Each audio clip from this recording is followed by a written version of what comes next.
What's up guys, Mario here, back with another how-to video. Today we're going to be modernizing our truck a little bit with this semi-modern rearview mirror. These have the temperature, the compass, and the auto dimming feature. So I'm going to show you how to install that on any truck from new to old if it doesn't have one.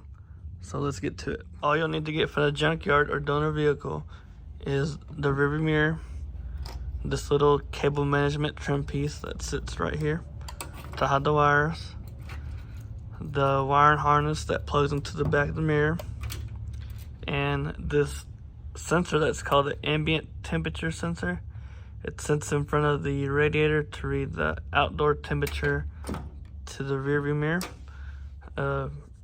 You can get these off of any 2002 to 2006 Chevy, GMC, Tahoes, or extended cab Sierras. So first we're going to go into our vehicle and we're going to take off the old mirror.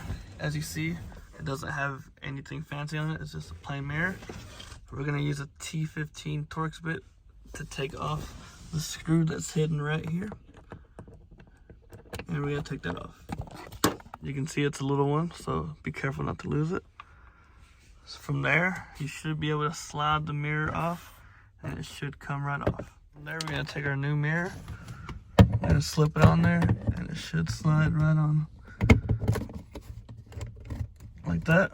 And we're going to take our little screw and put it right back. So now we're going to prep our harness that goes into the back of the mirror. The harness is a 7-pin harness, so we're going to be using pin 1 and 2, which is this red and black that goes to the power and ground, and this pin 6 and 7 that reads the temperature sensor over there. So that's self-explanatory. Green to green, black to black. We're not going to be using these 3 in the middle. You won't have to use them for our application. So you will need some wire to run all your wiring to the fuse box and all the way to the front of the radiator to mount your temperature sensor. So I ran 2 sets of 18 gauge wire, labeled them to know what set does what, and wrapped them in Tessa tape all the way up to the back of the harness that goes to the rearview mirror. And I would like to know that whenever you pull these off, the colors will be faded on the wires. So what you'll have to do is pull back more of the insulation to expose the true colors of the wire. From there you can identify what is what. From there you're just going to plug in your harness, and you're going to carefully run your wire up to the back. If you don't want to remove your headliner, you're just going to stick it in with your finger or a little flathead screwdriver to not damage anything else. You're just going to carefully jam it into the back of the headliner and trace it across this pillar all the way down into the fuse box. From there we're going to wire it in. So at the fuse block area, hopefully yours doesn't look like this. This is because I've integrated multiple accessories and stuffed them in there. So looking past that, here we're going to be hooking up our power wires.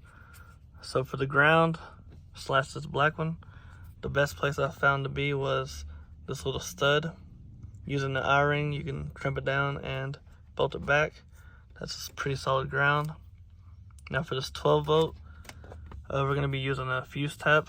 And as far as tapping location, I found best was ignition 0 or radio 1. So you can do that or find somewhere else that turns on and off with the truck, as long as it does that. So I've got the grill off, and now we're ready to mount the sensor somewhere. So whenever I was taking this off the donor truck, I found that most of them were in front of this bar right here, in front of the radiator. So what I'm gonna do is mount it right here, and that should be a good spot for it. So I'm gonna be using a step drill bit, and I'm gonna figure out the size that you need to drill for it.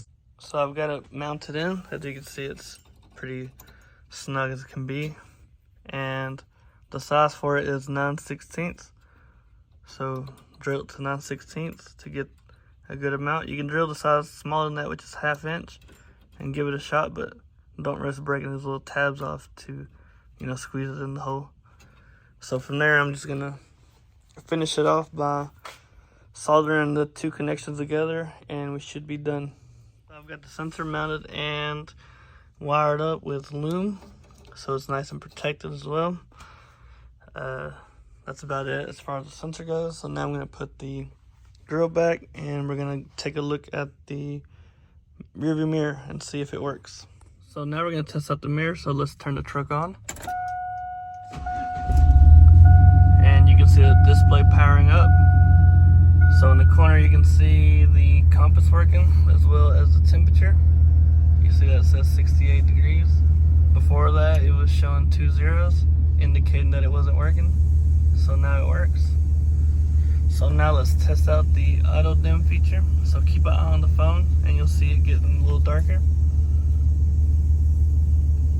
You can see that little blue tint popping up, and you'll see that it's pretty dark.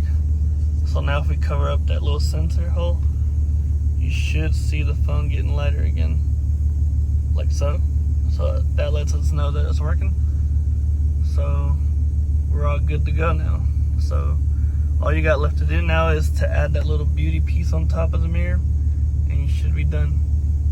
Real quick, I'd like to know that on some models, some trucks come with the harness for the rearview mirror already. It's just hidden underneath the headliner, so you'd have to look yourself and see if yours has one.